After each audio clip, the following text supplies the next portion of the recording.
geralmente esfria antes do que a região, porque a região é bem quente. Ribeirão Preto, São Carlos, Araraquara é bem quente. É fresco 30 graus, tá, gente? Não, Franca, quer ver? Deixa eu ver. Agora tá o quê? 24. Nossa, pô, foi casaco aí mesmo, porque...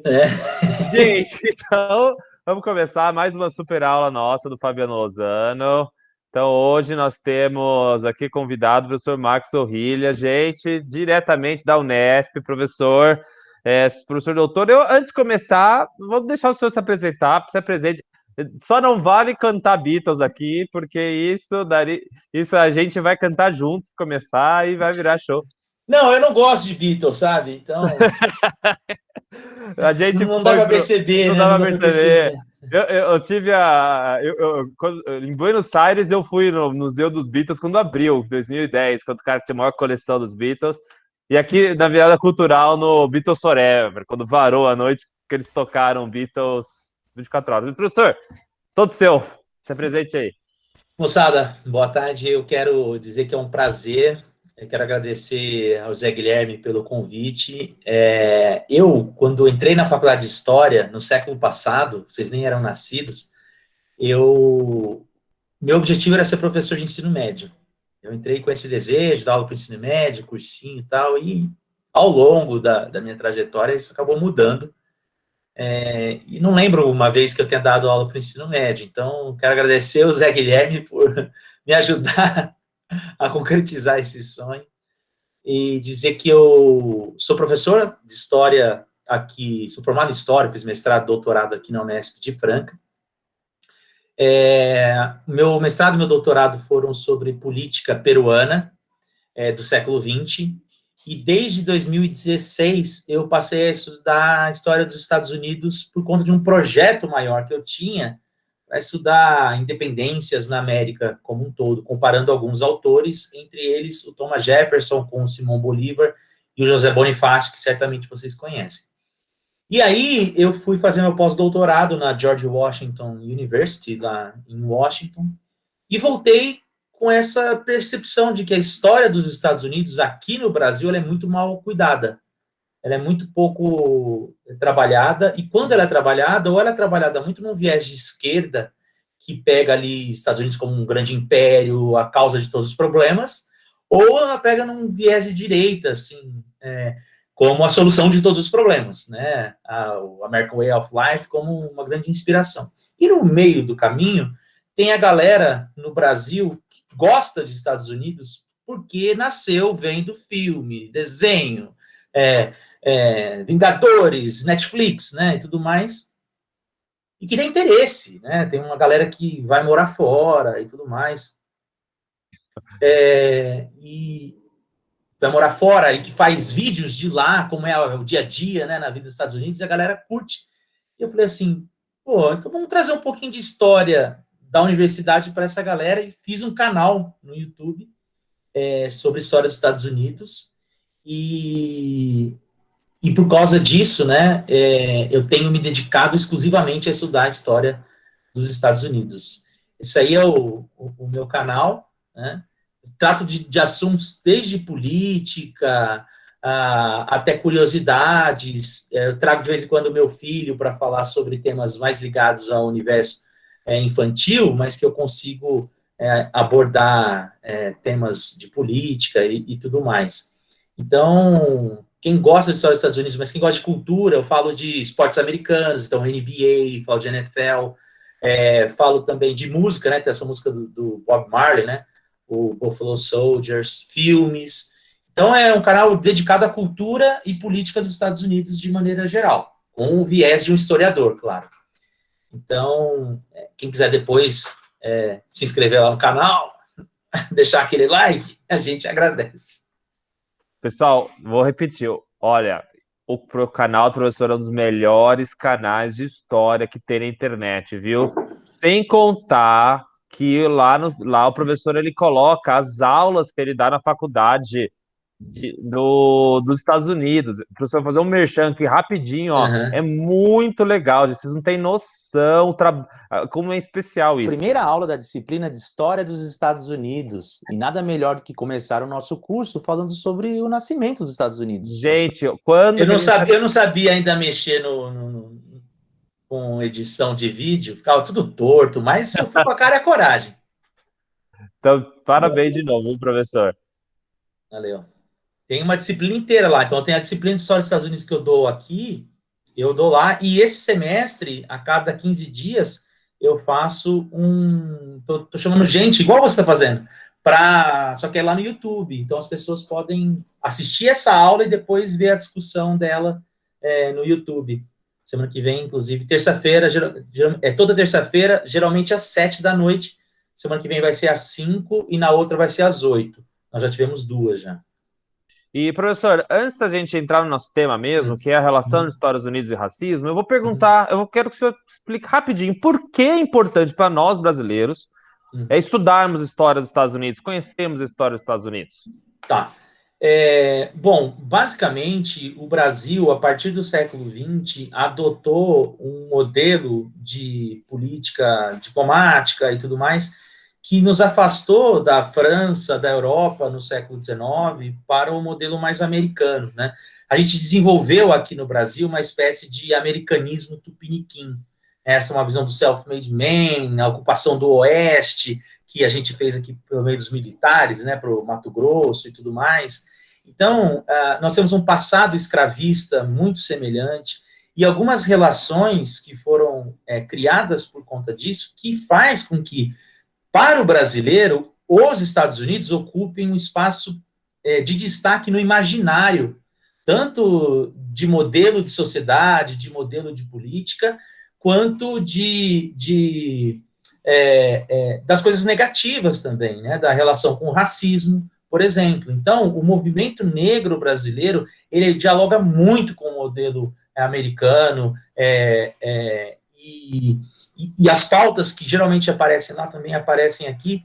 Então, eu acho assim, porém, isso, como ele está no imaginário, ele é muito estereótipo, existe muito um estereótipo do que é os Estados Unidos para o brasileiro, tanto para o bem quanto para o mal. E então, entender a história dos Estados Unidos nos permite entender as próprias aspirações, né, que o Brasil tem, principalmente junto a essa questão econômica e de consumo. Uma curiosidade que eu sempre falo, né, é que o Brasil, ele se inspirou tanto na história dos Estados Unidos que o Brasil já se chamou República dos Estados Unidos do Brasil.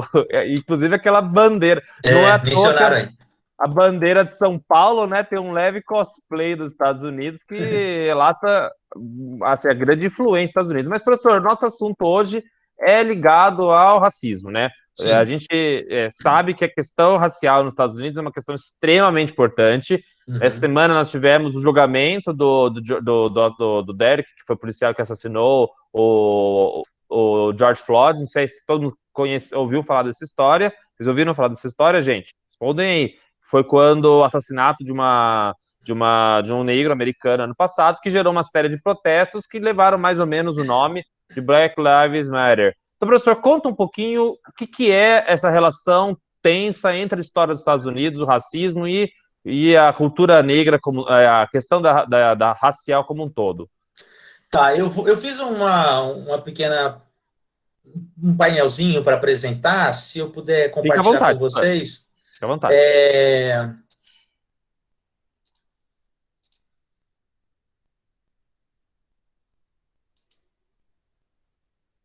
Me diga aí se vocês estão vendo. Sim. Tá dando para ver? Racismo e movimentos antirracistas na história dos Estados Unidos. Então, assim, eu vou tentar pegar isso do panorama histórico para a gente entender qual é a importância e como se dá a organização dos movimentos antirracistas nos Estados Unidos. E eu vou voltar a fazer uma digressão bastante grande, mas eu prometo que eu não vou ser muito detalhista e nem muito longe. Então, é isso, como o Zé Guilherme mencionou, essa questão ela está no centro das discussões atuais lá nos Estados Unidos, muito por conta do que aconteceu ano passado, que foi o assassinato do George Floyd, que completa agora, dia 25 de maio, um ano, e que agora, né, nessa semana, a gente teve o julgamento do policial, né, do Derek Chauvin, que foi responsável pelo assassinato. Né? E aí, isso traz para a gente uma série de discussões sobre, enfim, no final das contas, qual que é o espaço, né, do racismo lá nos Estados Unidos, como é que isso se desenvolveu e como é que se deu essa luta a organização desses movimentos, né? O racismo é um problema que está presente desde a Constituição dos Estados Unidos, ainda de uma perspectiva legal, né? Assim, que era a Constituição dos Estados Unidos, que foi promulgada alguns anos depois da independência, quase 10 anos depois da proclamação de independência. Ele trazia a ideia da escravidão como algo permitido, como algo legalizado. E isso foi uma forma que eles encontraram para poder conciliar alguns interesses de estados do Sul que aceitassem, então, compartilhar, né, participar dos Estados Unidos. No entanto, ao longo do século XIX, então, assim, isso acontece em 1787, ao longo do século XIX, vai se desenvolvendo uma perspectiva de que, apesar de legalmente aceito e instituído, a escravidão era algo errado. E essa perspectiva de que a escravidão poderia ser um problema, poderia não ser um problema legal, mas era um problema moral, vai se desenvolver dentro das igrejas norte-americanas daquele momento, principalmente naquilo que eles chamam de o segundo grande despertar da religião, que fez com que nós tivéssemos um movimento religioso que era bastante progressista, que entendia que Jesus só voltaria no dia em que a terra estivesse purificada. E por conta disso, eles começaram a desenvolver uma interpretação de que, enquanto a escravidão existisse, Jesus não voltaria, porque a escravidão era um mal que era compartilhado entre os americanos. Isso fez com que as igrejas, naquele momento, fossem o grande palco para o desenvolvimento do abolicionismo, tanto de pessoas com líderes negros, como é o caso do Frederick Douglass, a Harriet Tubman, como de pessoas brancas, né? Principalmente mulheres, porque o segundo problema a se resolver, além da escravidão, era o alcoolismo. Então, as mulheres, que eram as grandes vítimas do alcoolismo naquela época, iam para as igrejas participar desses movimentos abolicionistas, e ali começa também a surgir um proto-feminismo. Né? A Harriet Beecher Stowe, por exemplo, ela é responsável por um livro chamado A Cabana do Pai Tomás, lá nos Estados Unidos. Né? Lá se chama The Uncle Tom Cabin. Aqui ficou, em vez de tio, virou pai. Tom virou Tomás, enfim. E aí, o livro dela foi importante porque trazia uma humanização do negro, né? Tipo assim, gente, o escravo é gente, ele é filho de Deus, ele merece ter o livre-arbítrio, como Deus deu a todos os seus filhos. Então, a gente tem que tirar a escravidão.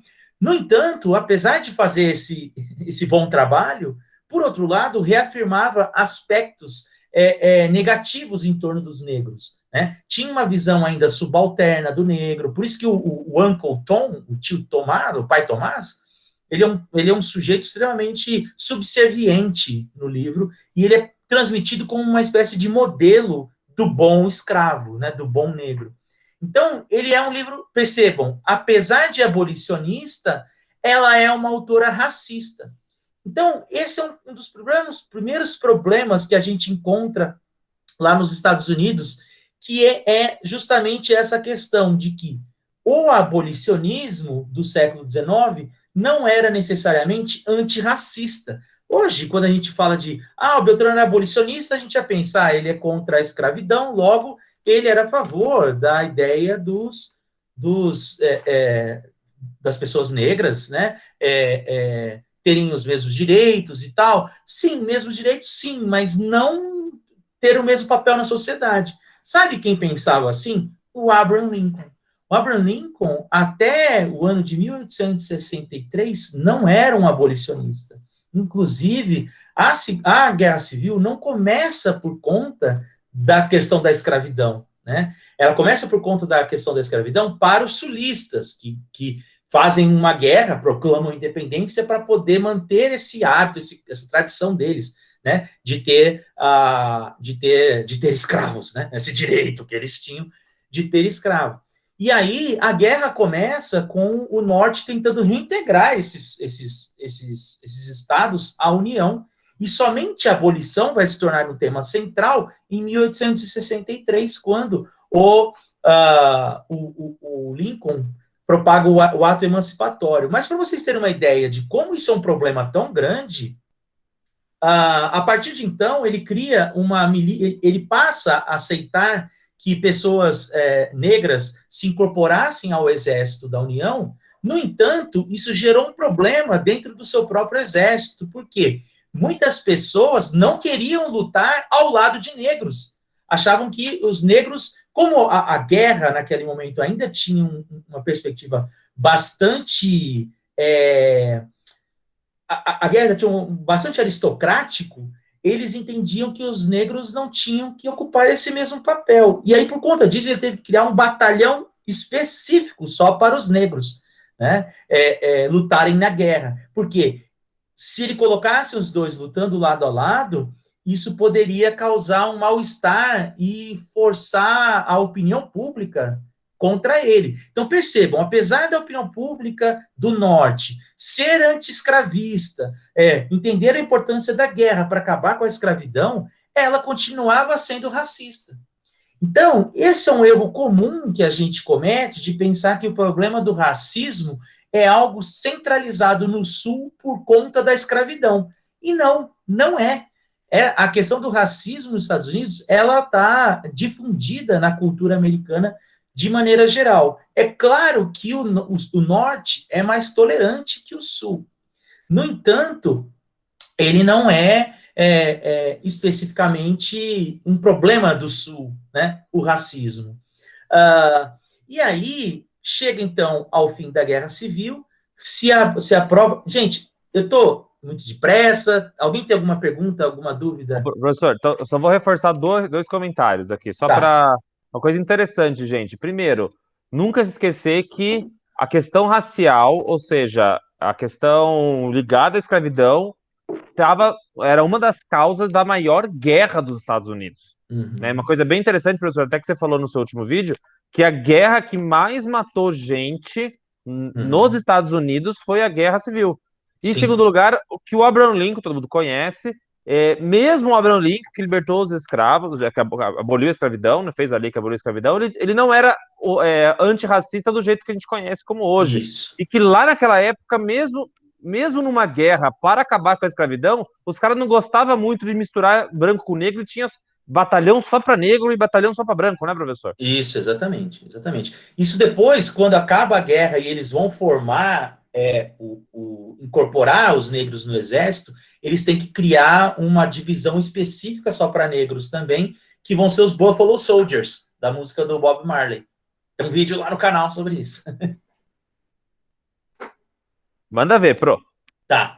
Aí, o que acontece? Quando acaba a Guerra Civil nos Estados Unidos, tem que se fazer a entrada desses estados que declararam independência voltarem para a federação, voltarem para a União.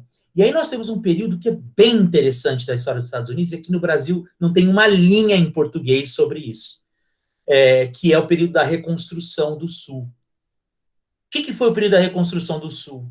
Logo que acaba a Guerra Civil, em 1865, em 1866 surge a Ku Klux Klan. Vocês já devem ter visto, que é aquelas pessoas encapuzadas, né, que perseguiam negros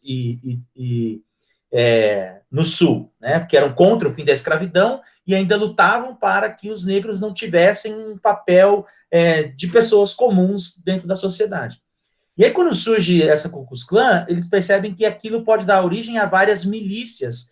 Então, eles fazem uma intervenção militar. Existe uma ocupação militar nos Estados Unidos entre 1867 a 1877.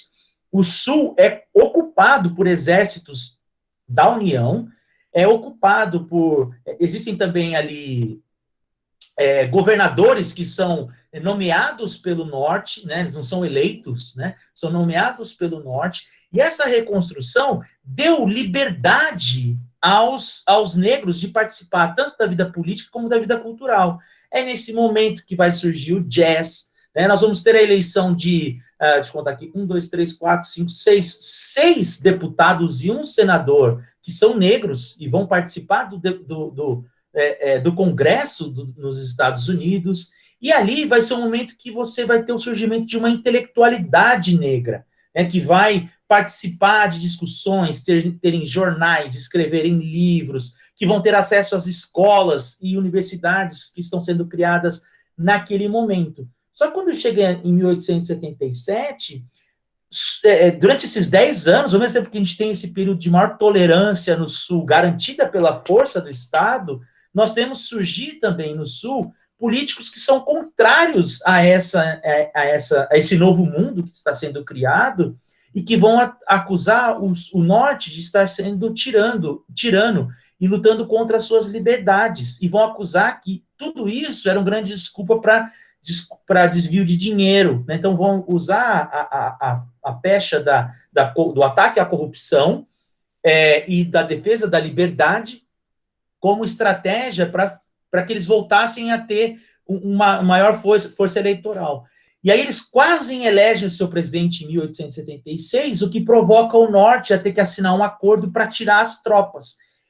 E quando isso acontece, o que nós vemos é a instituição do modelo escravista, não mais no trabalho, mas no que diz respeito à cidadania. Então, eles vão restabelecer um conjunto de leis no Sul que vão proibir que as pessoas negras tenham uma vida comum, que elas votem, que elas possam ir nos mesmos restaurantes, frequentar as mesmas escolas, frequentar os clubes. Vão fazer um apartheid, né? Vão fazer um tipo de lei que vai, inclusive, ter a sanção legal do STF deles, né, da Suprema Corte, que vai reconhecer que negros e brancos tinham que ter acesso à educação desde que de maneira separada, né? Desde que de maneira separada. E essas leis são as chamadas leis Jim Crow. Para quem gosta de música, né, já viu aquele This is America, né? This is America. O nome dele Gambino, alguma coisa assim, né? Que faz aquele Atlanta e tudo mais. Childish Gambino, professor. Isso. Childish Gambino, ele tem aquele clipe This is America, ele faz uns trejeitos assim para imitar essa imagem do Jim Crow. Jim Crow é esse personagem negro que é extremamente satirizado, tá vendo? Ele tem uma parte do pé do sapato falta, ele é todo desconjuntado, ele é meio caipira, e ao mesmo tempo ele é de boa índole. Então, essas leis visavam transformar o escravo, o negro, né, o ex-escravo, o negro, em sujeitos dessa maneira, né, como se fosse esses Jim Crow. E aí, todo esse processo de maior tolerância nesses 10 anos são perdidos, e o que nós temos é a institucionalização de leis que vão, então, reconhecer a diferença entre as pessoas, entre brancos e negros, colocando os negros num papel subordinado dentro da sociedade norte-americana. Questões? Quer fazer um... Ô, professor, eu queria comentar duas coisas. A primeira é que isso nunca houve no Brasil, gente. Nunca houve uma lei aqui no Brasil que separasse, assim, legalmente, brancos e negros. Nos Estados Unidos, sim. E eu queria depois que o senhor comentasse, professor, não sei se o senhor vai falar, da questão dos linchamentos. O senhor vai chegar a trabalhar com isso? Então, vou falar agora. Então, beleza, manda ver.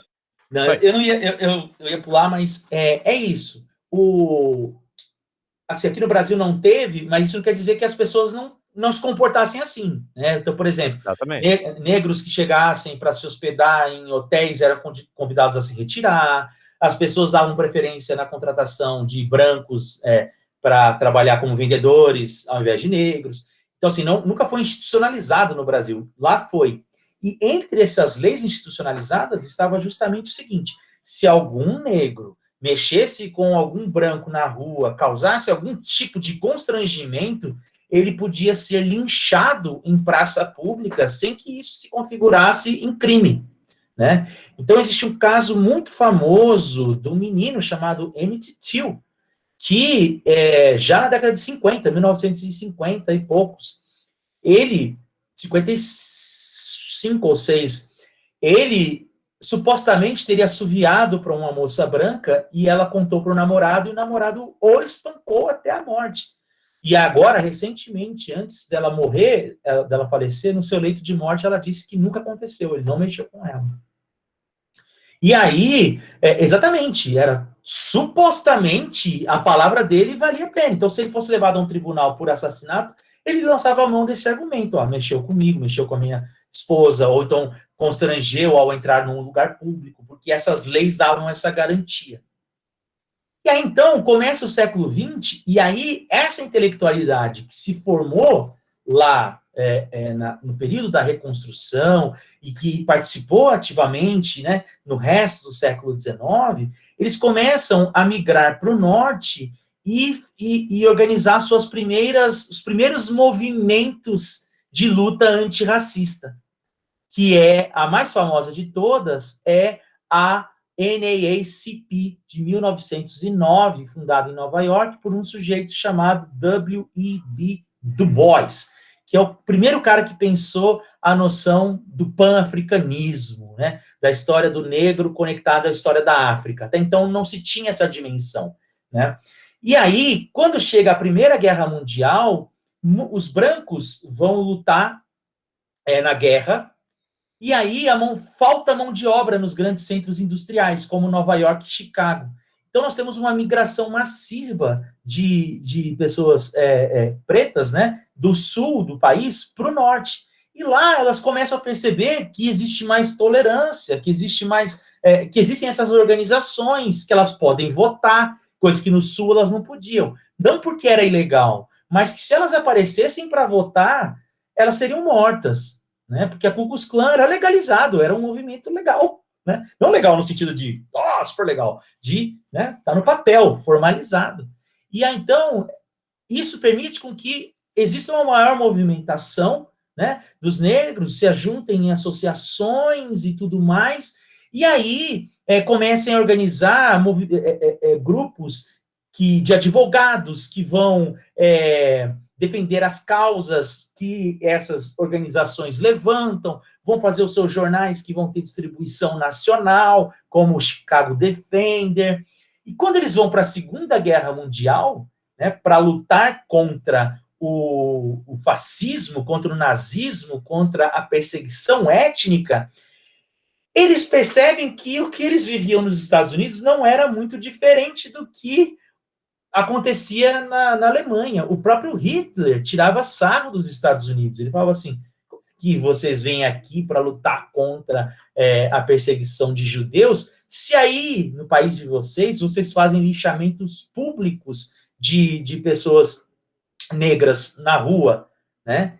Então, quando volta da guerra, isso se transforma numa questão crucial para o movimento negro, que vai começar a valorizar a sua própria história e vai ter algumas vitórias. A primeira delas, já em 1945, quando o exército derruba a barreira, porque antigamente o negro ele poderia se alistar ao exército, mas ele não poderia subir, ele não teria uma alta patente jamais, né? A partir de então, caiu. As pessoas puderam começar a ter. Os times de futebol americano, de basquete, passaram esse tempo todo sem contratar atletas negros, e aí voltaram a ter, né, assim, a partir de 1945, quando o exército dá esse exemplo. Por exemplo, você podia prestar um concurso público, mas o concurso público era sempre para cargos menores, nunca para cargos maiores, né, principalmente no Sul. E aí quando o exército dá esse exemplo, o Estado começa a seguir, e aí a gente entra numa era pós-Segunda Guerra de maior defesa da democracia, da igualdade, tudo mais, o que vai levar, em 1954, a primeira grande vitória da NAACP, que é o julgamento Brown versus Topeka Board Education, que é assim, a NAACP entrou com 5 ações no Supremo, né? No Supremo, e aí no Supremo eles conseguiram contra aquela história de escolas separadas, porque o que eles perceberam? Que essa história de ter escolas iguais, porém separadas, os brancos se focaram muito mais nos separados do que no iguais. E a educação, então, era de péssima qualidade para os negros naquele momento, o que fez com que eles tivessem que lutar para que isso causava um trauma, né? As crianças cresciam achando que elas, de fato, eram piores. E aí, isso faz com que o Estado aprove, a Suprema Corte dê causa ganha para a NAACP, e aí essa segregação acaba nas escolas. Claro, teve muita resistência, né? Depois, se vocês quiserem, eu posso contar episódios que o exército teve que ir lá para garantir que as pessoas pudessem estudar juntas. Bom, o final dessa trajetória, que começa com essa vitória da NAACP, é a eleição, é o Civil Rights, é a assinatura do Civil Rights em 1964. Então, nós temos um primeiro Civil Rights que vai de 1954 até 1964, com a aprovação da Civil Rights. E quem vai ter novamente um papel central para a organização desse movimento é a igreja. Né? Mais uma vez, os evangélicos. Né? Eu vi aí que alguém colocou esse comentário, a gente tem uma noção, muitas vezes, estereotipada, caricata, sobre os evangélicos, a gente trata como se fosse uma coisa só, como se não tivesse diferenças entre as denominações no Brasil e nos Estados Unidos, mas tanto o abolicionismo quanto o civil rights tiveram um papel fundamental do cristianismo na organização, e não apenas do cristianismo, como no Civil Rights nós vamos ver com a questão do islamismo, que com o Malcolm X, né? E aí, para quem gosta de quadrinhos, saiba que o Stan Lee se inspirou na figura do Xavier, do professor Xavier, no Martin Luther King, e a figura do Magneto na figura do Malcolm X, né? Como se os dois tivessem a mesma causa, porém um era pacifista e o outro era mais revolucionário, digamos assim. Né? E a segunda parte, que está bastante associada a isso, é do Panteras Negras, que então, de 64 até 68, a gente tem já essa segunda fase do Civil Rights, que ele é mais difuso, então vai entrar aí os movimentos LGBT, vão entrar aí o movimento feminista, vai entrar aí movimentos de causas ecológicas, vai entrar aí também os movimentos de imigrantes, e o movimento negro se radicaliza, né? Que surge, então, o Black Panthers, né? Os Panteras Negras, que vão, inclusive, depois se organizar em um partido, mas que vai ter uma reação conservadora a eles. Então, a década de 70 e a década de 80 são décadas bastante difíceis para o movimento negro, porque eles são associados a terroristas, são associados a comunistas, a uma extrema esquerda radical, a uma vinculação com Cuba, o que vai fazer, então, com que essas duas décadas sejam décadas bastante difíceis e que façam com que o movimento negro comece a ganhar mais força num plano cultural. Para onde que vai a resistência? Essa resistência vai para os guetos, vai para o rap, né? O rap surge nos Estados Unidos na década de 70 e depois da década de 80 para dar voz a essas comunidades, né? É como um grande manifesto, né, do seu lifestyle, das suas prioridades, das suas vontades, e isso vai causar um encontro também com o esporte mais negro da América, que é o basquete. Então, o momento de globalização do movimento negro, né, se dá muito associado a esses dois movimentos. Não é à toa que a loja da NBA ficava aí em São Paulo, na Galeria do Rock, no andar do hip hop, né? no andar do hip hop, porque toda essa dinâmica da arte, da cultura, né, começa a ganhar bastante espaço e vai quebrando algumas barreiras que possibilita, inclusive, a eleição do Barack Obama em 2008. Então, o Barack Obama chega em 2008 como presidente, mas tem uma característica muito interessante, né? Que ele sabe que ele não pode se apresentar como o presidente dos negros, né? Então, ele tem que se apresentar como o presidente de toda a América, né? E, quando eu falo assim, toda a América, por exemplo, o Barack Obama jamais levanta a voz. Ele sempre fala de maneira muito fleumática, né? O Barack Obama jamais contradiz alguém de maneira ríspida. Por quê? Porque toda vez que um negro faz isso nos Estados Unidos, ele é visto como alguém revolucionário, como alguém radical, como alguém que vai matar os brancos e vai se vingar da escravidão, né? Então, o Barack Obama, ao mesmo tempo que representa um momento de maior tolerância, ele também representa ele tem que se adaptar a esses moldes, né, do Jim Crow, percebe? Então, se a gente for voltar lá, na época da reconstrução, nós temos 10 anos de um período de maior tolerância, em seguida o que nós tivemos? Porrada, né? Que foram as leis de Jim Crow. Depois nós tivemos ali 10 anos de civil rights. O que nós temos em seguida? Neoconservadorismo e uma política mais conservadora. Aí nós tivemos 8 anos de Obama, e aí nós tivemos o quê? Trump, né? O Trump representando essa América branca, essa América do homem de classe média branco que perdeu o seu emprego na globalização e tudo mais. Eu estou falando que a história se repete? Não.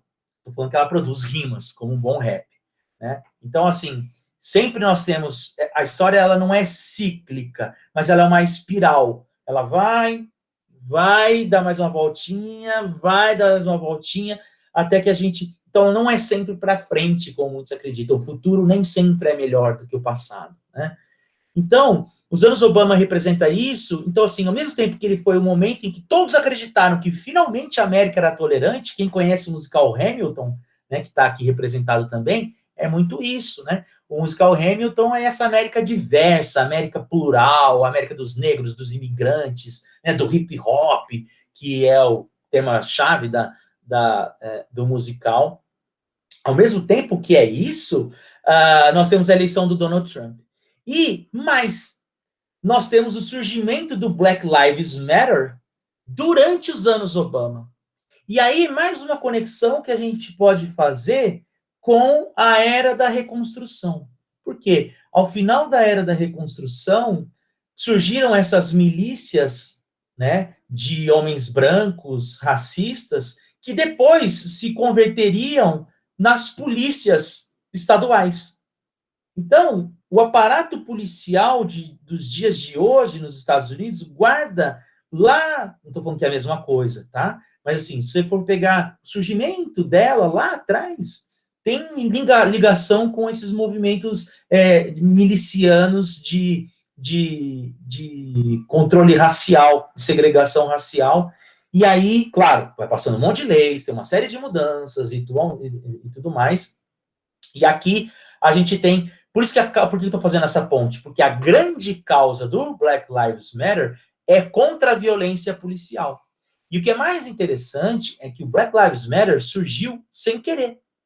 O Black Lives Matter, por isso que eu estou aqui colocando uma hashtag Black Lives Matter, surgiu de uma postagem no Twitter e no Facebook, quando da morte de um sujeito em 2012, acho que foi 2014. E aí, os 3 protagonistas, né, hoje do Black Lives Matter, fizeram uma postagem e no final colocaram lá, hashtag Black Lives Matter, né? E aí, essa hashtag virou um movimento. E hoje eles são bastante organizados, né?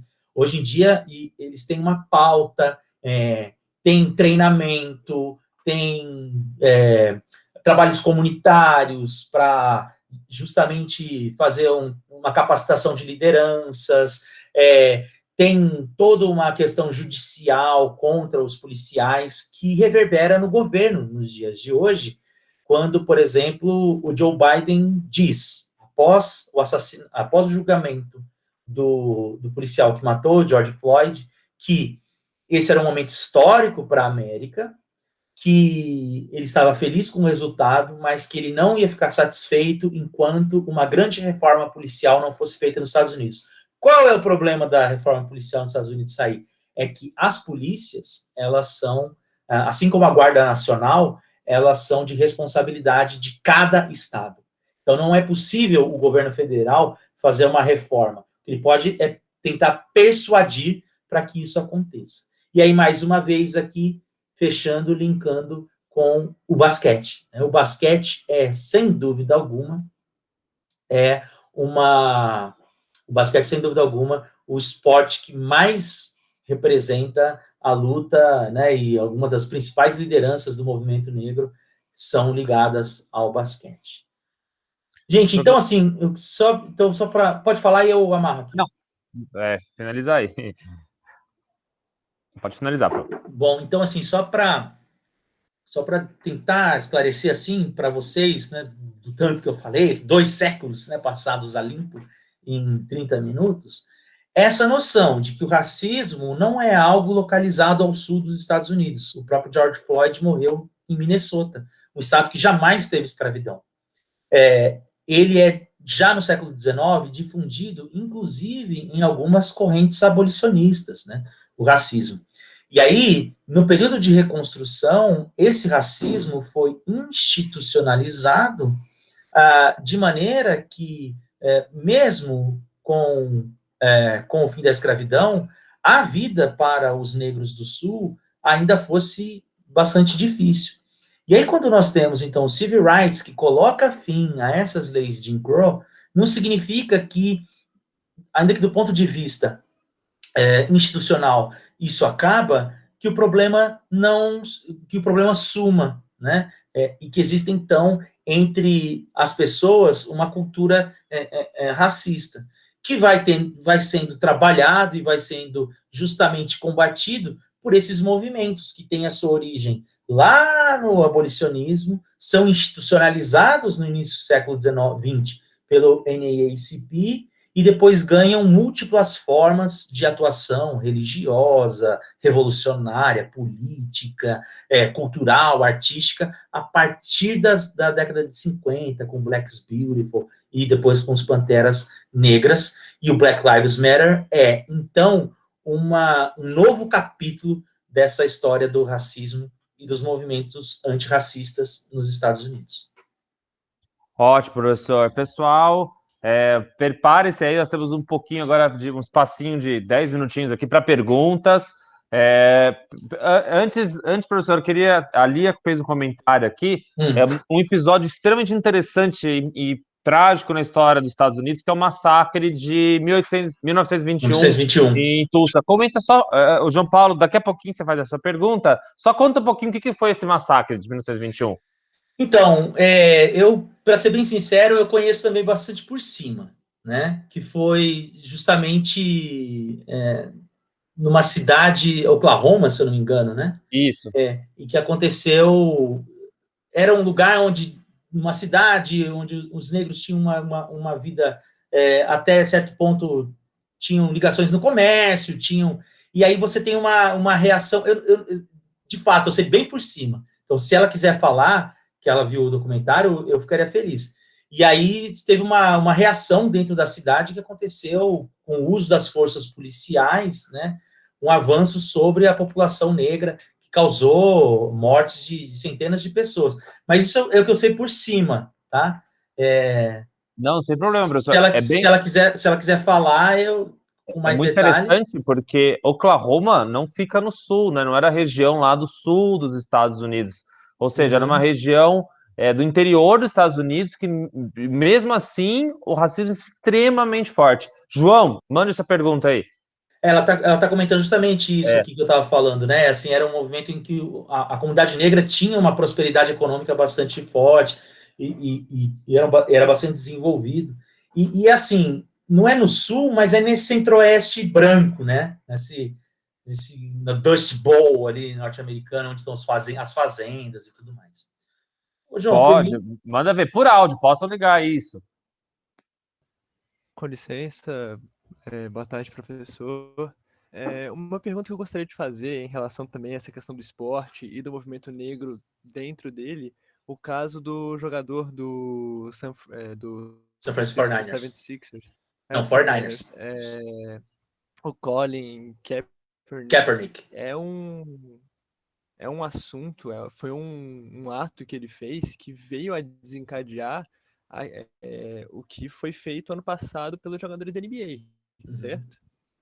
Tem muito dessa ligação, porque o caso que aconteceu com ele foi algo assim que não era de se esperar de uma liga como a NFL, do tamanho, das proporções mundiais, acontecer isso com um jogador.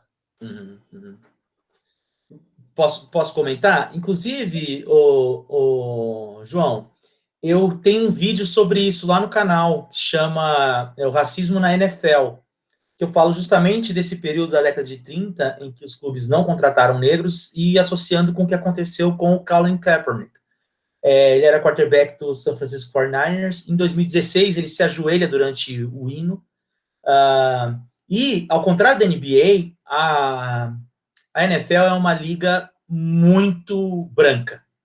Apesar de ter jogadores, né, negros, famosos, você começa a pensar, até pouco tempo atrás, os quarterbacks, que são o cérebro da equipe, eram brancos e tal. E aí, quando ele faz isso, ele é expulso da liga. E ele jamais foi contratado por qualquer outra equipe. Então, ninguém fala isso abertamente, mas provavelmente existe um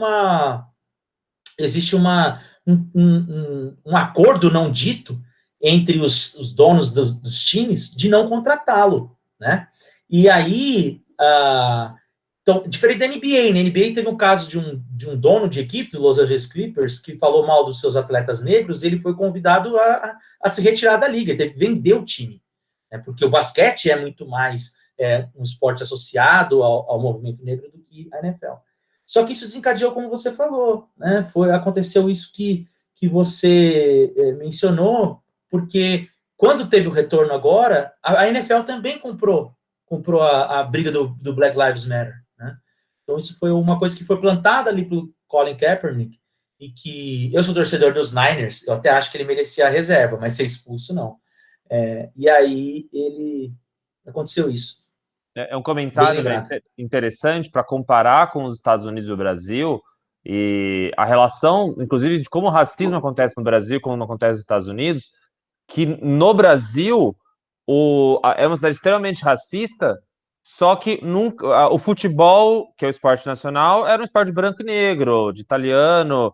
Nos Estados Unidos, você consegue perceber onde os esportes ligados aos negros, né, o basquete, obviamente, mas os esportes mais brancos, até chegar no golfe e no beisebol. E no NASCAR. E no NASCAR, que é isso. No NASCAR é praticamente confederado. Literalmente usar a bandeira confederada. O Christian fez uma pergunta aqui, que as leis de antigamente dos Estados Unidos ajudaram o racismo a ser forte até hoje, pois mesmo mudando as leis, as pessoas levam esse pensamento até hoje por ser algo estrutural, certo? Comenta um pouquinho, professor. Vou comentar, sim. É isso mesmo, assim, né? Eu até falo assim, isso serve um pouco para o Brasil, apesar da gente não ter tido leis desse porte. Quando acaba a escravidão até então, ela é imoral, mas ela não é ilegal, né? Então, as pessoas que praticavam escravidão, elas poderiam até falar assim, não, mas eu sou um bom senhor de escravo, eu trato bem, da educação, como é o caso da Beat Stowe, né, que eu mencionei lá do... Quando você tem ali o fim da escravidão, fala assim, todos são iguais, então você tem a 13ª emenda, que acaba com a escravidão, a 14ª emenda, que fala que todos são iguais, e a 15ª emenda, que fala que todos os homens, independente de cor, podem votar, você tem ou seja, então você tem uma lei que vai falar isso, você tem uma reação contrária, que é essa lei de Jim Crow, que vai reafirmar essa desigualdade. Então, para mim, o que é pior para o racismo não é nem o nosso histórico de escravidão, né? E aí comparando Brasil e Estados Unidos, mas é essa institucionalização da desigualdade, porque essa institucionalização da desigualdade, ela prevê que, independente das questões de trabalho, né, ou de produção, as pessoas são naturalmente desiguais, né? E aí, onde vai entrar isso aqui no Brasil? Pela ciência racialista. Então, isso acaba condicionando as pessoas de que essa desigualdade é quase que natural, né? Sempre foi assim, meu pai foi assim e tal. E a gente vive numa sociedade que essas pessoas que viveram esse período ainda são vivas, né? Então, pensa aí. Quer ver? Tem um podcast muito legal para quem manja inglês, que é do Barack Obama com Rod Stewart, que vocês não sabem quem é. Rod Stewart é só os velhos. Sabe quem é? É um cantor de rock. E tem uma música muito famosa. Né? E tem uma música muito famosa, que é aquela Born in the USA, que também deve ser famosa para vocês. Mas, assim, ele foi um cara... E ele tinha 12, 15 anos quando aconteceu alguns massacres em 68, né? Então, assim, essas pessoas estão aí, elas são donos de times de basquete, elas são donas de jornais, elas são políticos, elas... Então, que acham que o mundo daquela época era melhor. Ou então que tudo isso que está acontecendo é um papo comunista para acabar com essas questões e tal. Então, isso acaba meio que formatando essa visão de mundo das pessoas que leva tempo para ser destruído e que faz, então, essa luta ser tão importante quanto ela é. Mas você está certo. Se você perguntou se estou certo, sim, tá. Sim, tá. E assim, comparando aqui no Brasil, né? Acho que é muito interessante essa relação Brasil e Estados Unidos, que quando o Babu lá no Big Brother vai falar que o Black, né? Que o Black dele é a coroa, é o símbolo. Isso é um diálogo diretamente com o movimento Black americano, ou seja, o movimento Black americano que assume o cabelo Black, que assume... Isso, Black's Beautiful. Uhum. E isso é muito interessante porque por isso que eu falo que os Estados Unidos ele tem uma relação bem estranha com o Brasil.